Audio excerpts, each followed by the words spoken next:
कैसे हैं आप सब। स्वागत है आपका टीचिंग इंस्टीट्यूट में। चलिए बात करेंगे आज हम लोग यूपी टेट 2022। यूपी टेट 2022 की आपको एग्ज़ाम 23 जनवरी 2022 को आपको एग्ज़ाम्स होने वाली है। उनके लिए हम यहाँ पर डेली प्रैक्टिस सेट करते हैं। आज हम प्रैक्टिस सेट करेंगे, ईवीएस की प्रैक्टिस सेट करेंगे।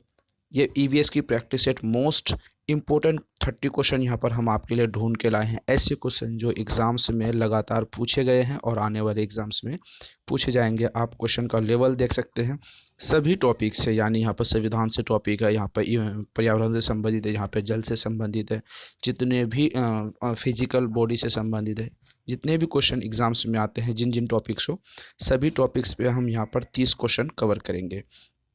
तो आज सबसे पहले हम ईवीएस की क्वेश्चन को कवर करेंगे। ईवीएस की प्रैक्टिस सेट चल रही है, सीडीपी की प्रैक्टिस सेट चल रही है, मैथ्स की lecture video and practice set दोनों चल रही है। सभी के हम पहले लेक्चर वीडियो करते हैं, उसके बाद practice set, lecture video plus practice set आपको मिल रही है सभी की।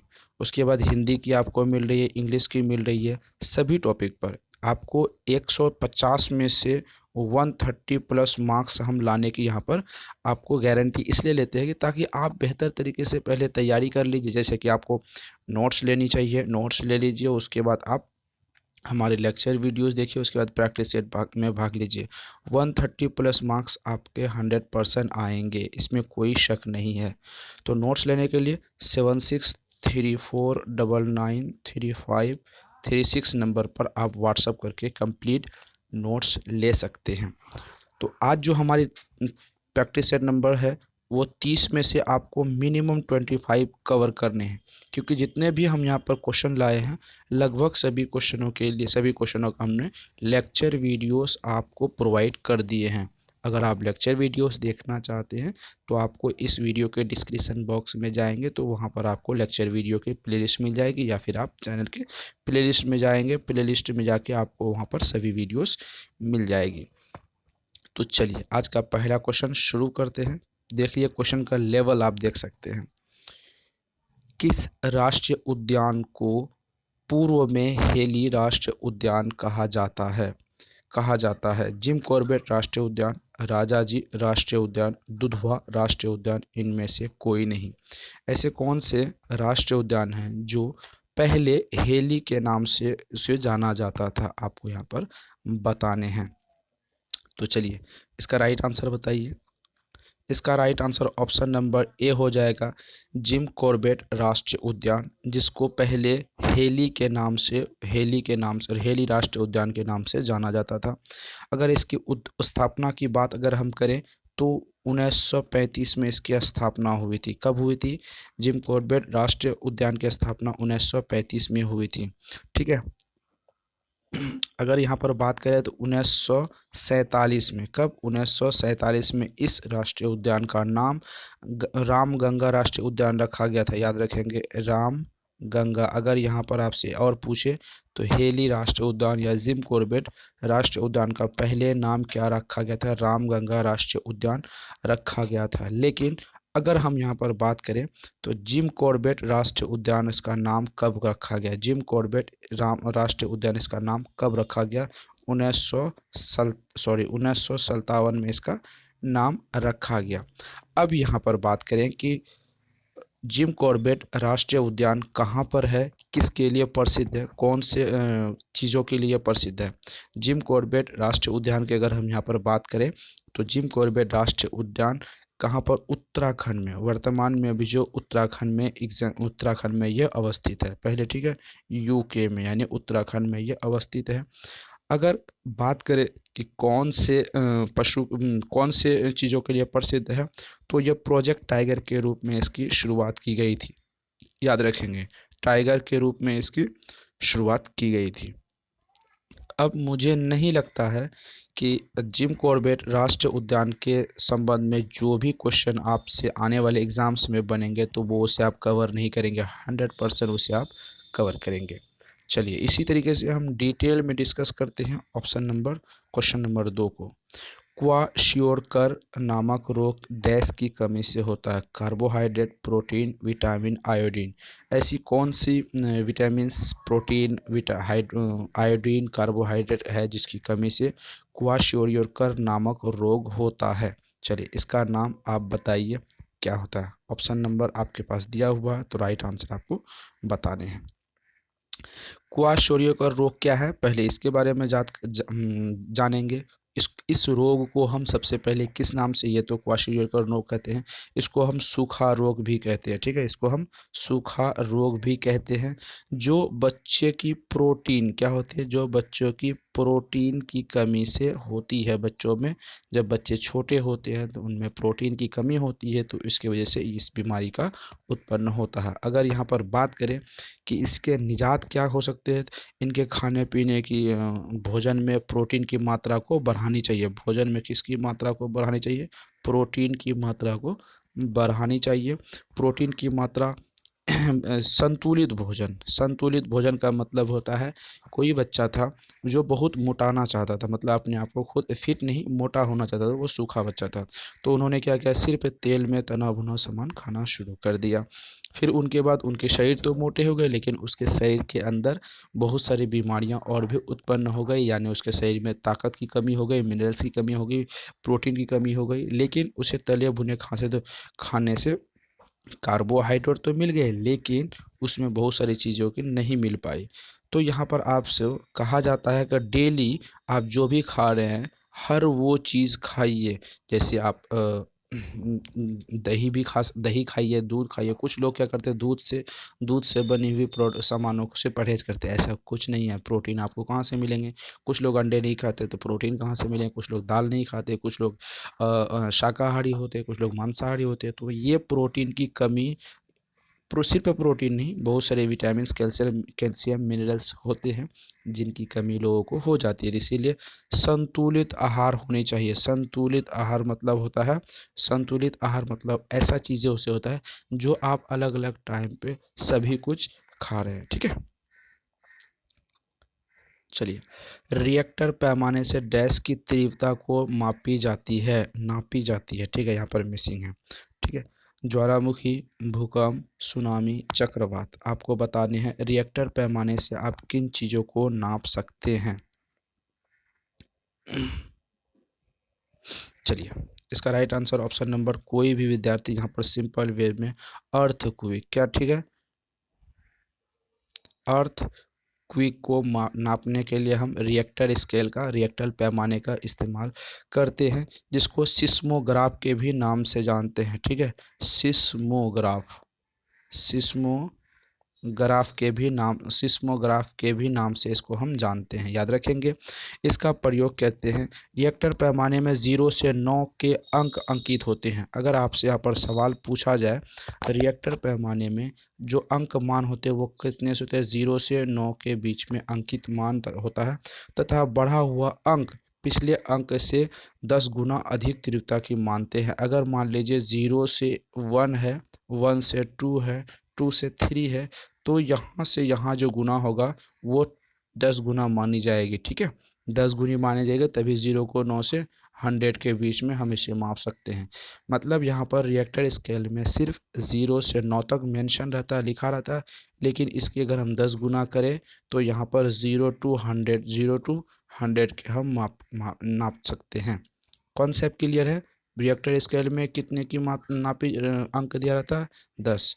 इसके बीच अगर हम यहाँ पर 1 जाएंगे, 2 जाएंगे, तो इसको हम गुना करेंगे तो वो 10 से गुना होती है। चलिए,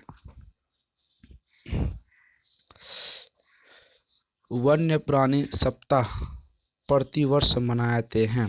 नवंबर के प्रथम सप्ताह में, अगस्त के प्रथम सप्ताह में, अक्टूबर के प्रथम सप्ताह में, जुलाई के प्रथम सप्ताह में। वन्य प्राणी सप्ताह प्रतिवर्ष कब मनाते हैं, यह आपको बताने हैं। चलिए, राइट आंसर देखते हैं। वन्य प्राणी सप्ताह प्रतिवर्ष अक्टूबर के प्रथम सप्ताह में, यानी कि अक्टूबर के 1 तारीख से लेके 7 तारीख तक, विश्व भर की बात यहाँ पर हो रही है, सिर्फ भारत की बात नहीं हो रही है। विश्व भर में वन्य जीव सप्ताह के रूप में मनाई जाती है। कॉन्सेप्ट क्लियर है, आगे बढ़ते हैं। प्रकाश संश्लेषण यानी फोटोसिंथेसिस की क्रिया में हरे पौधे द्वारा हरित पौधे द्वारा बाहर निकालने वाली गैस है? कार्बन डाइऑक्साइड, नाइट्रोजन, ऑक्सीजन, उपरोक्त में से कोई नहीं।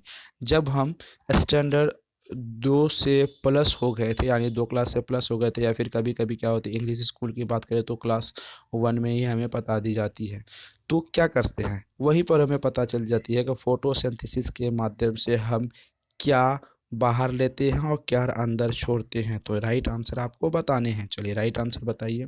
ठीक है, कार्बन डाइऑक्साइड तो सबसे पहले मैं आपको बता दूं, CO2 क्या करती है? कार्बन डाइऑक्साइड CO2 क्या करती है? प्रकाश संश्लेषण की क्रिया में वो सोखती है। ठीक है, पेड़ पौधे क्या करती है? सोख लेती है, हमारे वायुमंडल से वो सोख लेती है। लेकिन अगर यहाँ पर छोड़ती क्या है? छोड़ती क्या है? तो वो ऑक्सीजन छोड़ती है, याद रखेंगे आप, ऑक्सीजन छोड़ती है। किसी को भी पता है, भोजन प्रकाश संश्लेषण की प्रक्रिया में पेड़ पौधे जब भोजन करते हैं तो CO2 ग्रहण करती है और ऑक्सीजन छोड़ती है। तो राइट आंसर क्या हो जाएगा यहाँ पर? ऑक्सीजन हो जाएगा। चावल की पॉलिश करने पर कौन सी विटामिन नष्ट हो जाती है? एस्कोर्बिक अम्ल, कैल्सीफेरॉल, थायरॉक्सिन, थायमीन। चावल को जब हम पॉलिश करते हैं, पॉलिश का मतलब है जब चावल को हम धान को जब चावल की बनाने की प्रक्रिया का इस्तेमाल करते हैं तो उसमें हम चावल को अत्यधिक साफ़ करते हैं, यानी उस पर और प्रेशर डाल के उसे और बेहतर तरीके से चमकीला बनाते हैं। तो इसमें चमकीला बनाने के चक्कर में हम क्या कर देते हैं, बहुत सारे इसके कैल्शियम मिनरल्स जो होते हैं वो ख़त्म कर देते हैं। तो यहाँ पर आपको बताना है कि कौन से विटामिन यहाँ ख़त्म हो जाती है। एस्कॉर्बिक अम्ल, कैल्सीफेरॉल, थायरॉक्सिन, थायमीन। क्या राइट आंसर होंगे? जल्दी अपना राइट आंसर बताइए।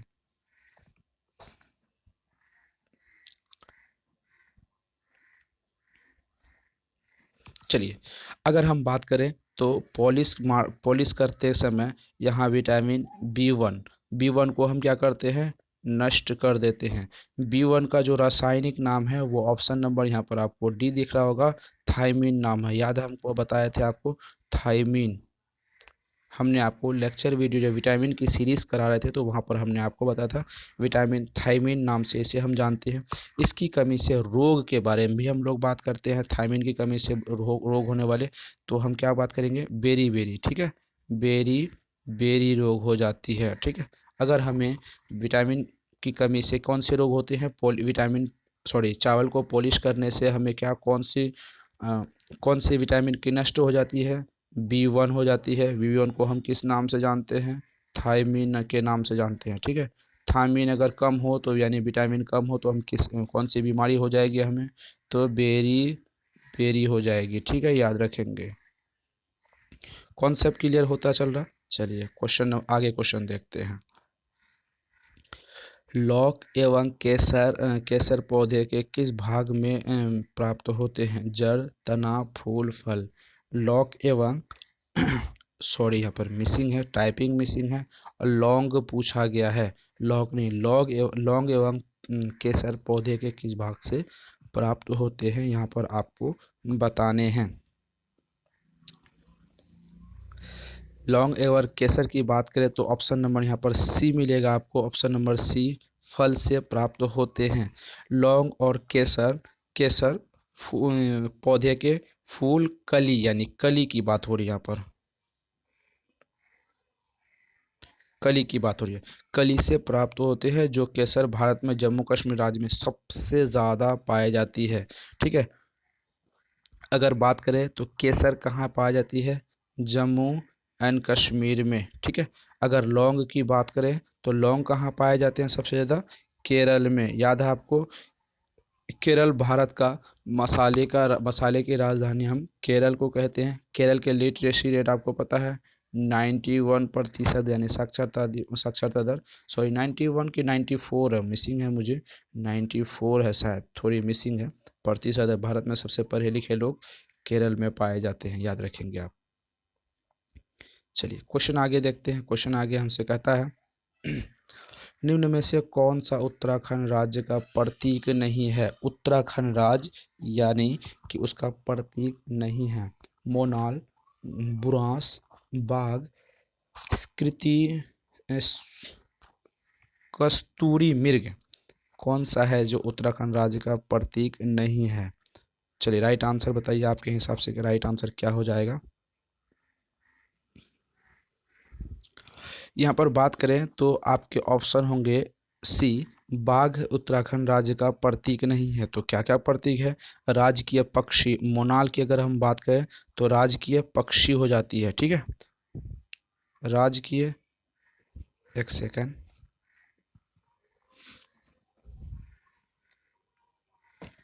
यहाँ पर बात करें इसकी,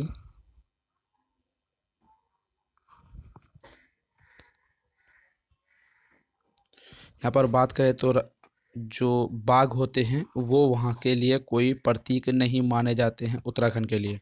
तो मोनाल क्या है उत्तराखंड के लिए? वो राजकीय पक्षी है, ठीक है, राजकीय पक्षी है। और आगे बात करें तो बुरांश क्या है? बुरांश की बात करें तो राजकीय वृक्ष है, ठीक है, राजकीय वृक्ष है। अगर हम बात करें कस्तूरी मृग तो राष्ट्रीय पशु है, ठीक है। लेकिन उत्तराखंड के लिए ये इम्पोर्टेंट बाघ कुछ नहीं है। आगे बात करते हैं। हमारे पर्यावरण को बचाने के लिए 3 प्रकार के आर हैं। कौन कौन? कम उपयोगी पुनः चक्रण निर्माण, ऑप्शन बी है पुनः उपयोग पुनः संरचना निर्माण, कम उपयोगी पुनः चक्रण और पुनः प्रयोग, कम उपयोग पुनः चक्रण और पुनः संरचना। तो 3 आर जो प्रसिद्ध हैं वो क्या हैं, लेकिन एक नहीं है, वो क्या है, इसे यहाँ पर पूछना है। तो राइट आंसर बताइए।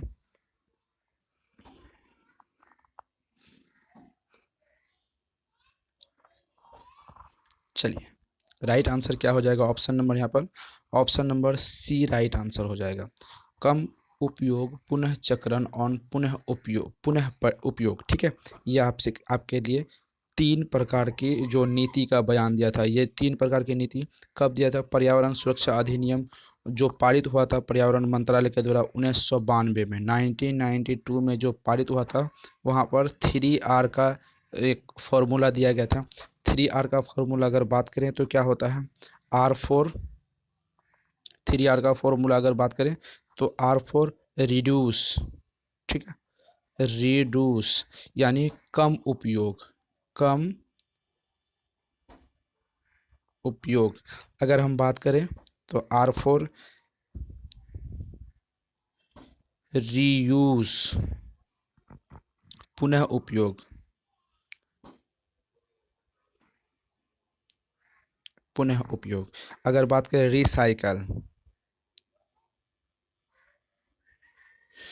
पुनः चक्रण, पुनः चक्रण, ठीक है। तो आप इसे याद रखेंगे। आर से रिड्यूस, आर से रिफ्यूज और आर से रीयूज, आर से रिसाइकल, ये 3 चीज़ें यहाँ पर दी गई है। आगे क्वेश्चन की बात करते हैं। ऊर्जा का अप्रदूषकीय स्रोत है अप्रदूषकीय स्रोत है, अप्रदूषकीय स्रोत है, प्रदूषकीय यहाँ पे मिसिंग है। नाभिकीय ऊर्जा, सौर ऊर्जा, पेट्रोल ऊर्जा, डीजल ऊर्जा। ऐसा कौन है जो प्रदूषित नहीं करता है? वो आपको यहाँ पर बताने हैं। राइट आंसर आपको यहाँ पर बताने हैं। सिंपल सा आप देख रहे हैं, ऐसा कोई है जो क्या नहीं करता है? प्रदूषण नहीं फैलाता है। ऊर्जा का स्रोत है लेकिन प्रदूषण नहीं फैलाता है। नाभिकीय ऊर्जा ये प्रदूषण है, ठीक है, पोल्यूशन की गिनती में आते हैं।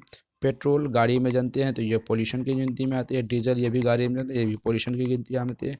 ये अक्षय ऊर्जा है, सूर्य की रोशनी से, ये इसकी ऊर्जा से हमें कोई प्रदूषण नहीं मिलती है। तो option number B right answer हो जाएंगे। नॉर्मल क्वेश्चन कभी कभी पूछ लिया जाता है। पृथ्वी का उष्मान का अर्थ क्या है?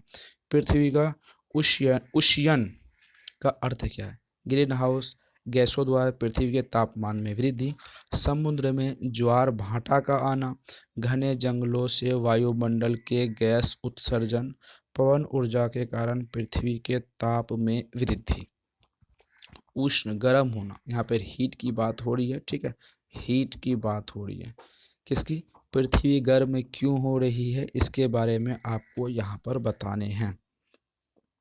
सिंपल सी बात आपको पता है कि पवन ऊर्जा के कारण पृथ्वी का ताप में वृद्धि होता है, बिल्कुल भी नहीं। घने जंगल वायुमंडल से उत्सर्जन, ये भी नहीं। समुद्र में ज्वार भाटा, ये भी नहीं। तो आपको सीधा पता है कि पृथ्वी का जो हीट हो रही है, गर्म हो रही है, उसका सीधा जो कारण है ग्रीन हाउस गैसों द्वारा पृथ्वी का तापमान में वृद्धि हो रही है। ठीक है, सबको ग्लोबल वार्मिंग जिसको हम कहते हैं, अब बहुत लंबे समय से ये चर्चा पड़ा है। Global warming, global global warming इसे कहते हैं। ठीक है, अगर इसकी बात करें ग्लोबल वार्मिंग में कौन कौन से गैस आते हैं, ये बात आपको याद रखना। CO2 आते हैं, carbon dioxide, nitrous oxide, N2O आते हैं। ठीक है, अगर बात करें मीथेन, CH2 आते हैं, उसके क्लोरोफ्लोरोकार्बन CFC तो भैया आप भी रिड्यूस कर रहे हैं उसके, आप भी उसे निकाल रहे हैं। ठीक है, कार्बन रेतिक विधि प्रयुक्त की जाती है इस स्थान ज्ञात करने में, वस्तु की आयु ज्ञात करने में, लिपि को पहचानने में, वस्तु की पहचान करने में। कार्बन डेतिक विधि क्या है, यानी C14 की बात यहाँ पर कर रही है, किसको, स्थान ज्ञात करने, वस्तु की आयु ज्ञात करने में। सिंपल क्वेश्चन है, बहुत अच्छा क्वेश्चन, और यहाँ पर आपको सिंपल क्वेश्चन है, यहाँ पर सिंपल क्वेश्चन है। क्वेश्चन ऑप्शन नंबर बी हो जाएगा, वस्तु की आयु ज्ञात करने में। जैसे कि कोई व्यक्ति कहीं पर मृत्यु हो जाती है 2 बजे रात में, 2:10 के 10 बजे, ठीक है, 10:20 पे, तो उसे, हमें किसी को पता नहीं था। जब हम उसकी जांच करते हैं, जब उसके हम पोस्टमार्टम करते हैं, तो हमें पता चलता है उस व्यक्ति की जो मृत्यु हुई थी रात 2:10 पे उसकी मृत्यु हुई थी। तो इसका मतलब है क्या, वो व्यक्ति जो जांच कर रहा था क्या वहाँ पर मौजूद था, क्या उसे देखा था वो डॉक्टर? बिल्कुल नहीं। तो C14 के माध्यम से, C14 कार्बन 14 के माध्यम से उस वस्तु को ज्ञात किया जाता है। इसकी लंबी कहानी है, अगर इसके बारे में बात करें तो मार्टिन कैमेन और सैम रूबेन ने कैलिफोर्निया विश्वविद्यालय में से इसकी खोज की थी, याद रखेंगे आप। ठीक है, चलिए आगे बढ़ते, आगे क्वेश्चन हम देखते हैं। अम्लीय वर्षा से ऐतिहासिक इमारतों तथा मूर्तियों का संक्षारित क्षरण होना कहलाता है, क्या है, ड्राईपीडिशन, स्टेन, लेप्रोसी, एरोसोल, इनमें से कोई नहीं। तो राइट आंसर बताइए क्या हो रहे हैं, क्या है, dry deposition, stone, leprosy, aerosol, क्या है? अम्लीय वर्षा से ऐतिहासिक स्मारक जो हैं, वो मूर्तियां जो खराब हो, क्षरण हो रहे हैं, मतलब वो हरास हो रहे हैं। ठीक है, याद रखेंगे आप, क्या हो रहे हैं, हरास हो रहे हैं, क्षरण हो रहे हैं, खराब हो रहे हैं। तो इसका जो कारण है, क्या कारण है? अम्लीय वर्षा से ऐतिहासिक, हाल ही में एक रिपोर्ट आई थी जो वर्ल्ड हेरिटेज में शामिल है। भारत के जो ताजमहल है वो शामिल है। ताजमहल के गुंबद को क्षरण हो रहा है, यानी हरास हो रहा है, किसके कारण? अम्लीय वर्षा के कारण। याद रखेंगे आप, किसके कारण? अम्लीय वर्षा के कारण। अम्लीय वर्षा के क्यों क्यों सॉरी अम्लीय वर्षा क्यों हो रही है? क्योंकि हमारे वायुमंडल में जो पोल्यूशन वाली गैसें हैं वो आसमान में जाती हैं, हमारे बादल से मिलती है, फिर बारिश के साथ वो फिर वापस आती है, जिसको हम एसिड रेन कहते हैं। ठीक है, याद रखेंगे, एसिड रेन कहते हैं। चलिए आगे इसके बारे में जानते हैं। अम्लीय वर्षा में क्या क्या मिला रहता है? सल्फर डाइऑक्साइड, ठीक है, सल्फर डाइऑक्साइड मिला रहता है। नाइट्रोन ऑक्साइड आपको मिला रहता है, नाइट्रस ऑक्साइड मिला रहता है। ये उत्तरदायित्व मुख्य रूप से है। इसे वर्तमान में stone leprosy, option number B right है, ये कहा जाता है। सल्फर डाइऑक्साइड आपको इम्पोर्टेंट रखना था। Nitrogen oxide. अम्लीय वर्षा रेसिड एन में कौन से चीज़ें हमारे देश में हरास हो रही है? ताजमहल की गुंबदें हरास हो रही है। इसे क्या कहते हैं? स्टोन लेप्रोसी कहते हैं। और इसके मुख्य 2 कारण हैं, 2 गैसें हैं, याद रखेंगे। ये सब चीज़ें बहुत इंपॉर्टेंट से पूछ जाती हैं। चलिए आगे क्वेश्चन हम लोग देखते हैं। स्पर्श, ठीक है, स्पर्श है। स्पर्श गंगा अभियान का उद्देश्य है ऑप्शन नंबर ए है स्वस्थ सुरक्षा, गंगा की स्वच्छता, नदियों की जोड़ना, मंदिरों का जीर्णोद्धार। राइट आंसर क्या हो जाएगा? स्पर्श गंगा की जो अभियान चल रहा है उसका क्या उद्देश्य है, ये आपको बताने हैं। यहाँ पर सिंपल सा है, गंगा की स्वच्छता, गंगा की सफाई, गंगा को साफ करना। यहाँ पे सिंपल सी बातें हैं, कोई नई बातें इसमें दिखता नहीं है। चलिए आगे क्वेश्चन देखते हैं। सीमा सीना माता रोग प्रदूषण जनित रोग है, ये जो परिणाम है। ठीक है, प्रदूषण जनित रोग है जो किसका परिणाम है? समुद्रों में बिखरे तेल का, वायुमंडल में आर्सेनिक जमा होने का, औद्योगिक पारा अपशिष्ट को पानी में छोड़ने का, मनुष्य के कार्बनिक अपशिष्ट को पीने के पानी में छोड़ने का। ठीक है, सीना माटा रोग प्रदूषण जनित है जो किसका परिणाम है, वो आपको यहाँ पर बताने हैं। चलिए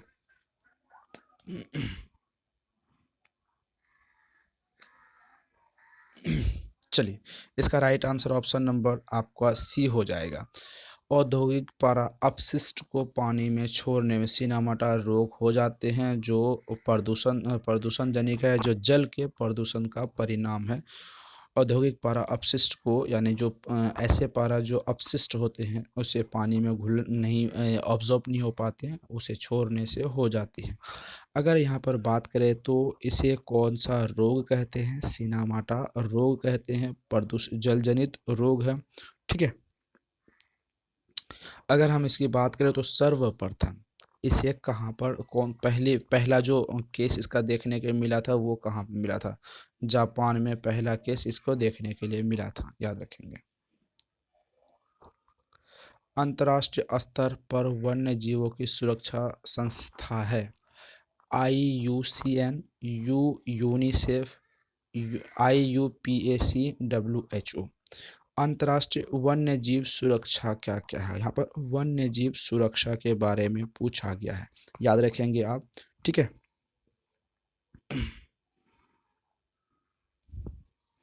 चलिए इसका राइट आंसर क्या हो जाएगा आपको बताने हैं। चलिए आप नहीं बता पाए तो हम आपको बताते हैं। IUCN, international union for conservation of nature. याद रखेंगे, इसकी इतनी लंबी परिभाषा, इसकी लंबी फुल फॉर्म है। ठीक है, international sorry international union for conservation of nature, इसकी परिभाषा फुल फॉर्म है। इसकी स्थापना कब हुई थी? 1948 में हुई थी। WHO वर्ल्ड हेल्थ ऑर्गेनाइजेशन मनुष्य की स्वास्थ्य संबंधी के बारे में यहाँ पर दी गई है। ठीक है, अगर आप IUCN के बारे में बात करें तो 1948 में इसकी सुरक्षा, वन्य जीव सुरक्षा का बारे में यहाँ पर बात करें तो 1948 में इसकी स्थापना हो गई थी। कहाँ पर हुई थी? इंग्लैंड के स्विट्ज़रलैंड में। ठीक है, स्विट्ज़रलैंड में इसकी हुई थी, इंग्लैंड में, याद रखेंगे इसके बारे में।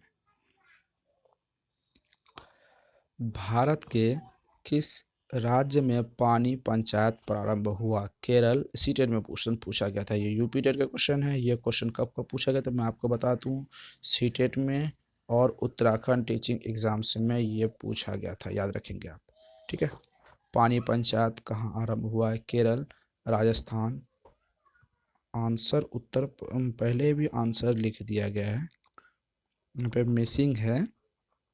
ठीक है, तो यहाँ पर आंसर नहीं होगा, उत्तर प्रदेश होगा। टाइपिंग मशीन है जिसको हम यूपी बोलते हैं, महाराष्ट्र। तो कहाँ पर पानी पंचायत का शुरू किया गया आपको यहाँ पर बताने हैं।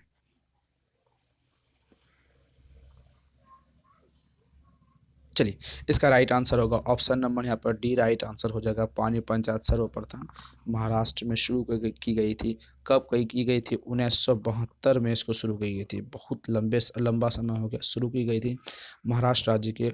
अगर जिले की बात करें तो पुणे में हुई थी। ठीक है, महाराष्ट्र राज्य के पुणे में पुणे जिले के पुरंदर तहसील गांव में पानी पंचायत की शुरुआत की गई थी। इसका मुख्य उद्देश्य क्या है, इसके बारे में बात करें। इसका मुख्य उद्देश्य है पानी की सुरक्षा करना। इसका मुख्य उद्देश्य है पानी की सुरक्षा करना, वाटर सेविंग। ठीक है, इसका जो मुख्य उद्देश्य है वाटर सेविंग। ओजोन परत सूर्य से आने वाली किन किरणों को रोकती है? अरक्त किरणें, एक्स किरणें, परावैंगनी किरणें, उपरोक्त में से कोई नहीं। जो ओजोन लेयर है सूर्य की कौन सी किरणों को रोकती है? कुछ नया चीज़ें हैं, हमने कई बार इसी बार इसके बारे में पढ़ा है। ठीक है, सिंपल सा है, अल्ट्रा वायलेट रेडिएशन। कौन सा? परावैंगनिक किरणों की यहाँ पर बात हो रही है।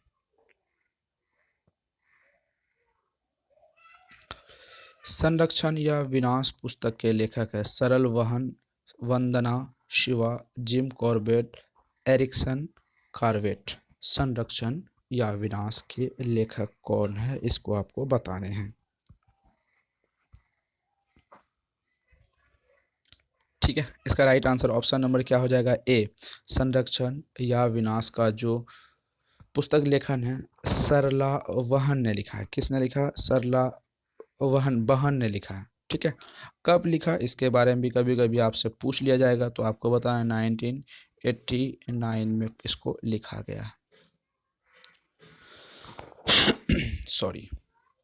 क्षेत्रफल के आधार पर भारत का सबसे बड़ा राज्य उत्तर प्रदेश, राजस्थान, महाराष्ट्र, मध्य प्रदेश। सिंपल क्वेश्चन है, बहुत बहुत सिंपल क्वेश्चन है। कभी कभी पूछ लिया जाता है सिंपल। आप ऐसे नहीं रहें कि आपको हमेशा ही सिंपल क्वेश्चन पूछ लिया जाएगा। राजस्थान जो भारत का क्षेत्रफल की दृष्टि से सबसे बड़ा, अगर जनसंख्या की दृष्टि से तो महाराष्ट्र हो जाएगा। ठीक है, जनसंख्या की दृष्टि से महाराष्ट्र और क्षेत्रफल की दृष्टि से राजस्थान। महाराष्ट्र जनसंख्या की दृष्टि फर्स्ट महाराष्ट्र आता है, दूसरा यूपी आता है, तीसरा बिहार आता है, याद रखेंगे आप। तो क्षेत्रफल की दृष्टि से राजस्थान। अगर बात करें राजस्थान का क्षेत्रफल कितना है, इसके बारे में वो बात कर लेते हैं। आपको हम लिख के देते हैं 3,42,000 3,42,239। ठीक है, वर्ग किलोमीटर है, याद रखेंगे।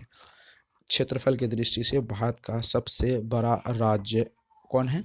राजस्थान। दूसरा राज्य कौन है? मध्य प्रदेश। ये सेकंड नंबर में आता है, ये फर्स्ट नंबर में आता है, ये सेकंड नंबर में आता है। थर्ड नंबर की बात करें तो ये महाराष्ट्र में आता है, और फोर्थ नंबर की बात करें तो ये यूपी आता है, याद रखेंगे। फर्स्ट में कौन आता है? महाराष्ट्र। सेकंड में कौन आता है?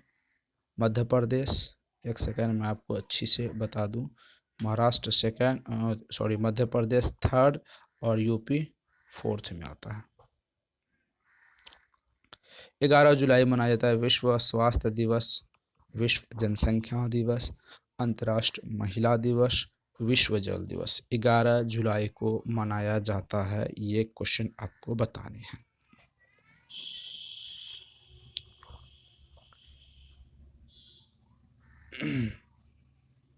विश्व जनसंख्या दिवस। सोचने वाली बात है, जब हम कैलेंडर आपको पढ़ा रहे थे, ठीक है, वहाँ पर आपको आराम से समझा दिए थे। ये सब चीज़ें याद करनी चीज़ें चाहिए आपको।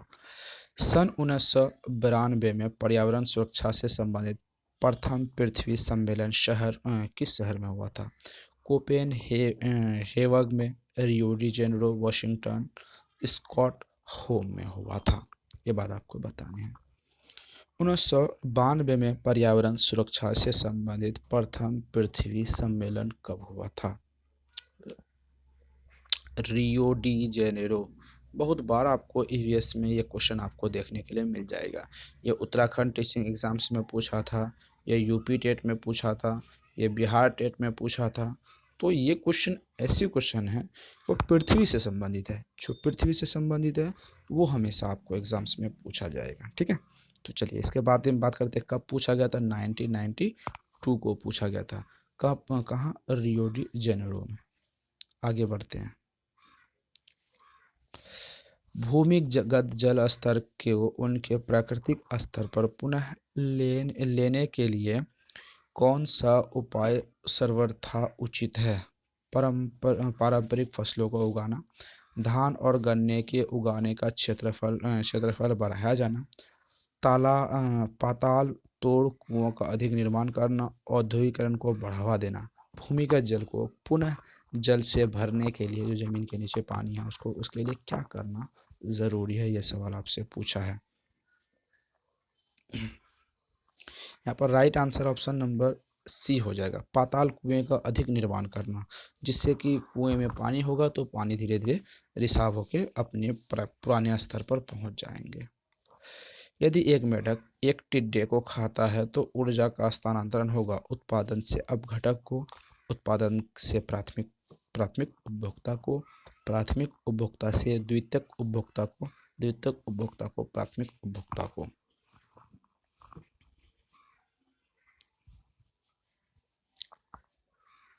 Right answer option number C हो जाएगा। प्राथमिक उपभोक्ता से द्वितीयक उपभोक्ता हो। कैसे होगा? क्योंकि जब खाद्य श्रृंखला की बात करें तो इसमें ऊर्जा का हस्तांतरण प्राथमिक उपभोक्ता से द्वितीयक उपभोक्ता की तरफ जाता है, प्राथमिक उपभोक्ता से द्वितीयक उपभोक्ता की तरफ यहाँ पर जाता है। ठीक है, निम्नलिखित में से सुमेलित कीजिए। कत्ते और घाव ताजे धनियों के बीज से, सामान्य ज्वर हल्दी के चूर्ण से, आँख को सृजन मेथी के बीजों की चाय, दांत का दर्द हींग के चूर्ण से। कौन सा सही है? यहाँ पर एक आपसे सही पूछा है।